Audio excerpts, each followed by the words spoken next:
Bueno, si tenés alguna duda sobre estos temas, a quien hay que consultar en la provincia de Santa Fe, Andrea Boldi, Claro, la secretaria de Salud de la provincia. Andrea, buen día, ¿cómo te va? Gracias por este contacto con Creo. ¿Qué tal? Muy buenos días. Sos la Wikipedia claro, de verdad, de verdad. De la salud. De la salud santafesina. Andrea, bueno, gracias por estar.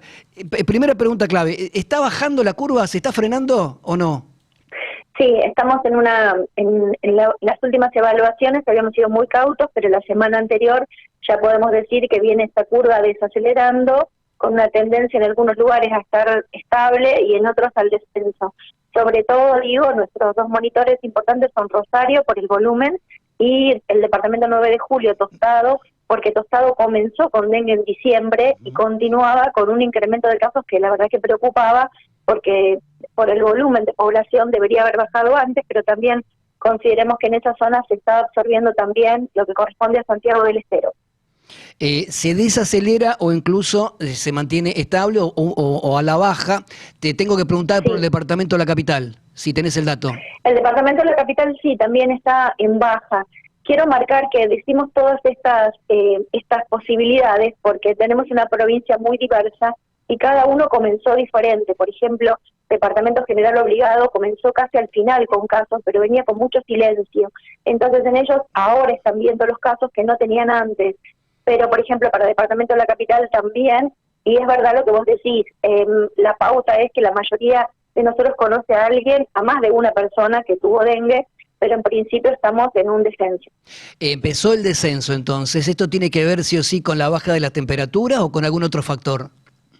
No, tiene que ver con múltiples factores, la temperatura influye, pero todavía no llega a tener un impacto grande, tenemos que tener temperaturas bajas y sostenidas, también influye con las acciones que se vinieron haciendo y también influye con que se te van acabando la gente que, digamos, nunca tuvo la enfermedad, lo que nosotros llamamos los susceptibles. Con poblaciones bien chiquititas es más rápido el corte del brote, claro, porque vos más rápido tenés menos gente. Las poblaciones grandes y sobre todo las grandes ciudades como la capital, la ciudad de Santa Fe, vos tenés mucho vínculo interprovincial e interprovincias, entonces son lugares de tránsito, son lugares de circulación, y ese es el gran peligro que nosotros monitoreamos, la búsqueda de no introducción de nuevas variantes, nuevos serotipos de dengue, para no tener reaparición de brote. Viste que los periodistas siempre queremos el dato. Claro. No sé si tenés a mano números, por ejemplo, de cuántos casos se detectaban hace 3 semanas y cuántos casos se detectaron la semana pasada, como para reflejar esta baja o esta desaceleración. No. Si consultás el boletín epidemiológico tenemos la curva que se ve claramente. Lo que nosotros fuimos muy cautos, y que también quiero aclarar, es que recordá que nosotros reportábamos específicamente primero solo las personas que tenían un laboratorio. Ahí quiero mencionar que los laboratorios es obligación cargarlos en una plataforma nacional que se llama CISA, entonces uno reporta todo lo que tiene un laboratorio positivo.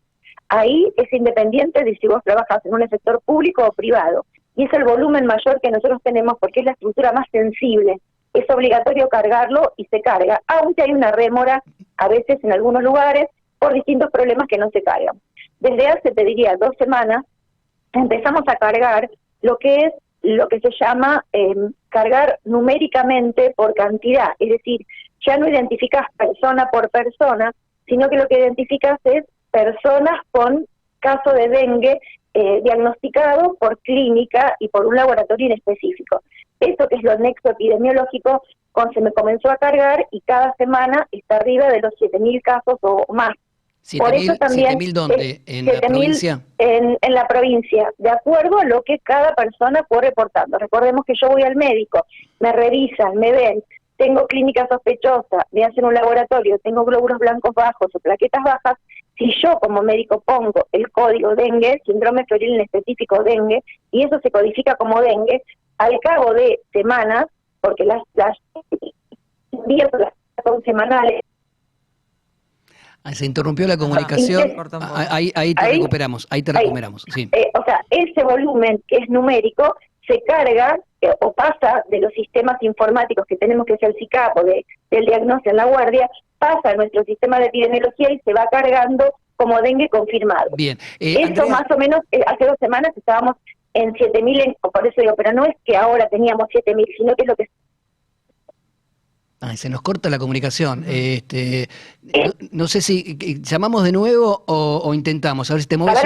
ver, Te corres un par de metros y a lo mejor se arregla la cosa. A ver acá. Ahí te A ver escucho acá. perfecto, te escucho perfecto. Bien. Andrea, sí o sí hay que hacerse el análisis, si una vez que ya, bueno, empezás con los síntomas, la fiebre, el dolor de cabeza y demás, y después, no sé, o vas al médico o mejorás, ¿hay que hacerse sí o sí el análisis o no es necesario? ¿Ahí me escuchás? Sí, ahí te escucho perfecto. Bueno, hay dos tipos de análisis. Uno son los análisis inespecíficos. Estos son orientadores y en este momento de brote ya te diría que son confirmatorios. Esto es un laboratorio donde yo miro los glóbulos blancos y las plaquetas. Esto lo miro para ver si estoy pensando en este síndrome febril, en dengue o en otras circunstancias, ¿sí? Ahora, ese análisis en general lo hacemos a las 48, 72 horas de que las personas han padecido o tienen síntomas de dengue, básicamente para confirmar la posibilidad diagnóstica. Y el otro análisis, que es el específico, esto es saber si realmente tengo dengue con una prueba específica, esto lo hacemos en general en algunas personas en este marco de dengue. Lo hacemos en personas mayores de 70, lo hacemos en personas que tienen comorbilidades, lo hacemos en algunas circunstancias. ¿Sí? Bien, no es que todo el mundo que tuvo dengue tiene que ir a hacerse un análisis para saber qué cepa tuvo y demás. No. Y después de haberlo padecido, digo, y sobre todo la gran preocupación era antes con la otra vacuna, en donde vos tenías que saber si habías tenido dengue o no para poder aplicártela. En esta vacuna que tenemos disponible, no importa si yo tuve o no tuve, es decir, si soy cero positivo o cero negativo, si me quisiera vacunar, es indiferente. Perfecto. Fabi. Dos cuestiones, Andrea. Buenos días, ¿cómo va? Sí, hola, ¿La ¿qué tal? ¿Cómo vacuna estás? antes o después o es indistinto de padecer la enfermedad? Mira, la vacuna en esta formulación de vacuna, el antecedente de haber tenido dengue es el peso más importante para una decisión sanitaria. Es decir, la vacuna está recomendada por organismos internacionales y por la Comisión Nacional de Inmunizaciones en lugares donde la cantidad de casos es importante. Es decir, ahí la vacuna tiene un peso más importante, pensada más en una recomendación sanitaria. Ahora, en una recomendación individual, yo puedo vacunarme habiendo tenido dengue o no habiendo tenido dengue. Y un dato más, recuerden que tenemos un porcentaje alto de 75% o más de personas asintomáticas que no saben si tuvieron o no. Claro, o sea que me puedo vacunar si quiero. Exacto, antes. Me puedo vacunar en este momento si quiero o puedo, porque la limitante mayor es el costo. ¿Cuánto cuesta? Y está alrededor de 70.000 pesos la dosis. Algunas obras sociales algo reconocen, pero bueno, es una vacuna todavía para un sector muy limitado de la sociedad. ¿Existe la posibilidad de que pase a calendario en algún momento? Hay una propuesta que nosotros hicimos, yo participo de la Comisión Nacional de Inmunizaciones, le hicimos una propuesta al Estado Nacional de pensar en una estrategia focalizada, en donde en esa estrategia focalizada el peso mayor va a estar dado por los números. Por eso lo más importante es el reporte y tener buenos números y buscar la información, porque hay que buscar desde el 2009 a la fecha, propusimos, pero después hay que revisar algunos lugares, la cantidad de casos que tuvo un lugar desde el 2009 a la fecha, que se llama técnicamente incidencia acumulada.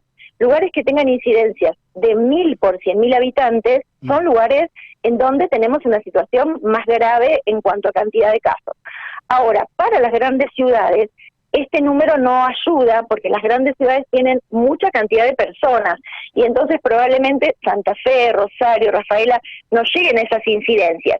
Ahí hay que pensar en otro modelo y dentro de las propias ciudades pensar algunos barrios quizás o algunos lugares donde uno pudiera comenzar. Claro. Tendría que ser focalizada, tendría que ser en etapas, es decir, comenzar en algunos lugares para ir extendiéndose, y tendría que ser en una población objetivo, muy difícil de vacunar, lo digo porque este es el gran desafío, que son las personas entre 20 y 40 años, que de acuerdo a todos los estudios que venimos viendo y de acuerdo a la experiencia con COVID, son los más reticentes, los más reacios a las vacunas en general. Bien. Preguntas muy puntuales y te diré en términos individuales. Se habla mucho de que las consecuencias del COVID. Yo tuve COVID, me parece que estoy bárbaro, pero resulta que, no sé, me pegó en el hígado o en los riñones o no sé en qué. ¿Es necesario hacerse entonces análisis para ver si tuve alguna secuela? digo en el futuro, dejando pasar un mes. Pero me mezclé con COVID o con dengue. No, perdón, dengue, estoy hablando de dengue. Perdón, madre mía. No, porque no, no. COVID también tuvimos. No, No, es completamente diferente el virus. Es completamente diferente el virus. Este virus no es un virus, perdón. Este virus no es un virus como dengue, como COVID, perdón, sino que es un virus que en general tiene una forma aguda, con riesgo de detección en el momento, está descrito alguna forma de dengue prolongado, vinculado con dolores o con alergias, es decir, gente que puede tener dolor de cabeza más habitual que antes, gente que puede tener dolor muscular más habitual que antes, gente que tiene a lo mejor lentitud para regularizar su funcionamiento del hígado, o gente que estuvo en terapia intensiva y que tarda más en recuperarse, pero no da una secuela crónica como COVID. Bueno, ¿sí? Qué buena aclaración, porque yo escuché a un montón de gente diciendo todo lo contrario, que podías quedar para siempre dañado a nivel renal. No. O sea, en general lo que pasa es, sí estamos viendo este año particularmente más formas de compromiso en órganos, es decir, como más, lo que nosotros llamamos más visceral, o sea, más casos de gente que tuvo hepatitis y que tuvo dolor de panza con un hígado más grandecito y que le cuesta que la funcionalidad del hígado se normalice, gente que ha tenido por ahí encefalitis, esto es compromiso del sistema nervioso y debutó con convulsiones y estuvo internada en terapia intensiva y ahí sí es más largo o personas que han tenido un compromiso con sangrado y ha sido más lenta la posible recuperación. Bien. Pero en general está descrito una enfermedad aguda con una prolongación que depende de cada una de las personas en cuanto a cómo percibe el dolor. Gente más cansada, que puede recuperarse un tiempo más, por eso vos tenés un alta que dice que ya no contagia, que se llama alta epidemiológica. ¿Después ¿Después de cuántos días? La epidemiológica es cuando dejó de tener fiebre. Cuando dejas de tener fiebre no contagias más.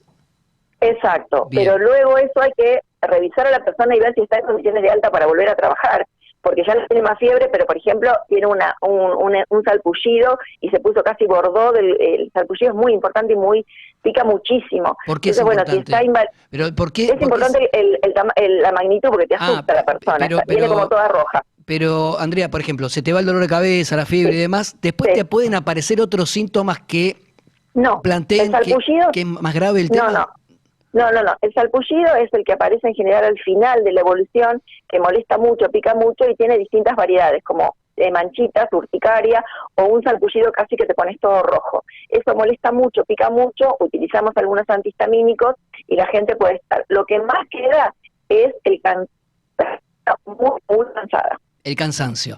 ¿En qué caso me debo preocupar por la posibilidad de que sea dengue hemorrágico? Que todo el mundo te dice, ojo.